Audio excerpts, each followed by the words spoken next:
আজকে 13 তারিখ সারা বাংলাদেশে 8 দলের প্রত্যেক দলের স্ব অবস্থান থেকে ফ্যাসিবাদী শক্তির এই নাশকতার সকল প্রচেষ্টাকে প্রতিহত করার জন্য রাজপথে থাকার জন্য আমরা সিদ্ধান্ত নিয়েছিলাম এবং দেশবাসীকে এগিয়ে আসতে আহ্বান জানিয়েছিলাম।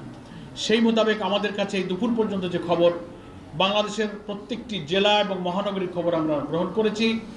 অত্যন্ত দৃঢ়তার সাথে প্রত্যেকটি জেলা মহানগরীর জনগণ রাজপথে তারা ফজর থেকে অবস্থান করেছে, খণ্ড খণ্ড মিছিল করেছে, দৃঢ়তার সাথে অবস্থান করেছে। কোথাও ফ্যাসিবাদী শক্তিকে জনতার মুখোমুখি হওয়ার কোনো সাহস আমরা দেখিনি, তাদের দেখানো তাদের পক্ষে সম্ভব হয়নি। এবং ইতিমধ্যেই আপনারা জানেন, আজ কয়েকটা দিন ধরে ককটেল নিক্ষেপ, বাস গাড়িতে আগুন এবং বিভিন্ন আবাসিক হোটেলগুলোতে রাজধানীতে নাশকতার একটা ঘৃণ্য চক্রান্তের কারণে তারা হয়তো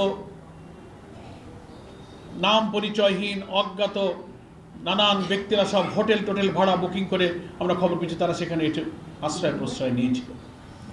আমরা সরকারের স্বরাষ্ট্রমন্ত্রীকে, পুলিশ প্রশাসনকে আমরা অনুরোধ করেছিলাম যে আপনারা এই সমস্ত প্রথম কথার জবাবটা দিই। আমরা বলবো না যে রাজপথে সবাই ছিল না, অনেক দলই কিন্তু ছিল। বিএনপিকেও আমরা দেখেছি বিভিন্ন জায়গায় তারা অবস্থান নিয়েছে, মিছিল করেছে। আমরা রাজনৈতিক দল হিসেবে 8 দল, ছাত্র সংগঠন সবাই ছিল। তবে 30-31 দলের সব দলের সাংগঠনিক শক্তি অবস্থান তো একই রকম নয়, অনেকের অবস্থান তৎপরতা হয়তো দৃশ্যমান হয়নি। তো আমরা বিশ্বাস করি যে এই ফ্যাসিস্টদের অপতৎপরতার বিরুদ্ধে সবাই কম বেশি রাজপথে ছিল। আমরা এটির সুধারণা আমরা তাদের ব্যাপারে রাখি। নেক্সট হচ্ছে যে রায়ের যে তারিখ ঘোষণা হয়েছে, আমরা এটাকে ওয়েলকাম করি। এটা জনগণের দাবি ছিল, এটা গণ আকাঙ্ক্ষা ছিল। 24 জুলাই অভ্যুত্থানের এই ঐতিহাসিক রাজনৈতিক পরিবর্তনের পেছনে যে সমস্ত বীর সোনার সূর্য সন্তানরা জীবন দিয়েছে, জাতিসংঘের হিসাবে 1400, আরও হিসাব ছাড়াও অনেকের খোঁজ খবর এখনো পাওয়া যায়নি, 30-40 হাজারের মতো আহত। এদেরকে যে কি নিষ্ঠুরভাবে খুন করা হয়েছে, যেগুলো ইতিহাসে খুব বিরল ঘটনা, মানুষ সেসব দৃশ্য দেখতে পারেনি।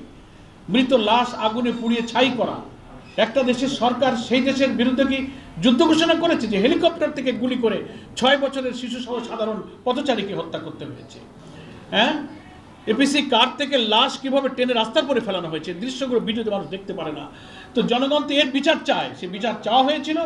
এবং আমরা অন্তত সরকারকে বিচার কাজটাকে হাজারো চ্যালেঞ্জের মধ্য দিয়ে ট্রাইব্যুনাল যে এগিয়ে নিয়েছেন, এটার জন্য তো আমরা স্বস্তি বোধ করি, ধন্যবাদ জানাই। এবং তার একটি বিচারের রায় প্রথমবারের মতো তারিখ ঘোষণা হলো। আমরা আশা করি সকল প্রতিবন্ধকতা হুমকি রক্তচক্ষুকে এড়িয়ে আদালত তার রায় ঘোষণা করবেন এবং একে একে পর্যায়ক্রমে সব মামলাগুলোর রায় ঘোষিত হবে।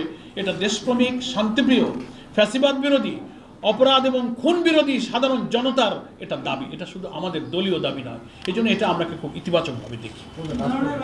আপনারা যখন